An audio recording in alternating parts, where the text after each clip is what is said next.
As more drivers return to the roads, the price of gas is going up all across the country. Here in North Dakota, it could go up even more. State lawmakers are considering a 3-cent a gallon gas tax increase and a doubling of the electric vehicle road use fee. Reporter Maddie Biertempel has more on what the legislation means for drivers as we lead local tonight. The uptick in taxes could mean another $1.1 million for here in Burleigh County, and some drivers say they wouldn't notice a difference. 3 cents wouldn't really change anything. I feel like it's gone up a lot more than that, though. Backers of the gas tax at the legislature say it'll bring in much-needed revenue to repair roads and bridges. I think the gas tax is fair, simple, broad.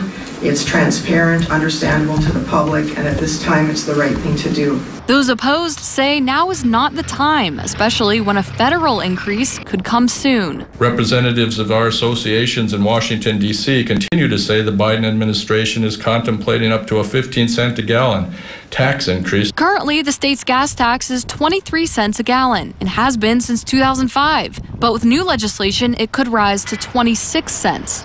For those with electric vehicles like Brian Kopp, the road use fee would double from $100 to $200 a car, which he finds unfair. It needs to be somehow per mile in the future. We need to be taxed the same way as gas cars are, fairly and equally. The bill's sponsor says the average driver can expect to pay about $24 more a year, which would go towards structurally deficient bridges and other road projects. Even with this increase, it does not put us out of line with the rest of the nation, and in fact would still keep us very competitive with all of our neighboring states, which I believe would even keep us still below their rates even with this increase. The legislation is poised to bring in about $40 million over the next 2 years, with most of that going toward a state highway fund and the rest to counties. An Upper Great Plains Transportation Institute study found the state needs nearly $9 billion over the next 2 decades for infrastructure repairs, but some say current funding isn't cutting it. At best, we have $120 million of local revenue. There's about another $12 million that DOT shares of federal funds, for a grand total of $132 million to address a $466 million need every year. Obviously, a big deficit there. According to the American Petroleum Institute, as of July 2020, North Dakota had the 10th lowest gas tax in the country.